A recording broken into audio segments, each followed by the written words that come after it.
Last వీడియోలో మనం custard powder ఎలా చేసుకోవాలో చూసాం కదా.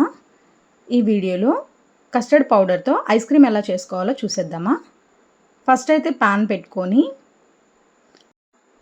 2 కప్స్ మిల్క్ తీసుకోవాలి. నెక్స్ట్ 1/2 కప్ షుగర్ వేసుకొని కలుపుకోవాలండి.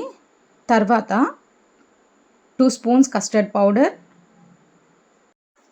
కొంచెం మిల్క్ వేసుకొని ఇలా డైల్యూట్ చేసుకోవాలి. తర్వాత బాయిల్ అవుతున్న మిల్క్లోకి ఈ కస్టర్డ్ పౌడర్ వేసుకొని మంచిగా కలుపుకోవాలండి. కాసేపటికి చూడండి ఇలా థిక్ కన్సిస్టెన్సీ అయిపోతుంది. తర్వాత ఒక బౌల్లోకి తీసుకొని ఒక 5 అవర్స్ అయితే ఫ్రిడ్జ్లో పెట్టుకోవాలండి. తర్వాత చూడండి 5 అవర్స్ తర్వాత ఫ్రిడ్జ్లో నుంచి తీసాం కదా, మిక్సీ జార్లో వేసుకోవాలండి. తర్వాత కొంచెం ఫ్రెష్ క్రీమ్ తీసుకోవాలి. నేనైతే అమూల్ ఫ్రెష్ క్రీమ్ యూస్ చేస్తున్నాను. చూసారా, నెక్స్ట్ గ్రైండ్ చేసేసుకోవాలండి. బాగా గ్రైండ్ అయిన తర్వాత ఒక బౌల్లోకి ట్రాన్స్ఫర్ చేసేసుకోవాలి.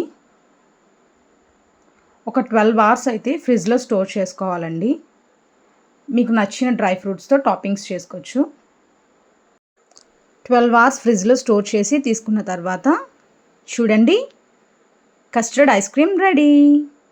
ఈ వీడియో నచ్చితే లైక్ అండ్ సబ్స్క్రైబ్. మరిన్ని వీడియోస్ కోసం ఫాలో ఫర్ మోర్.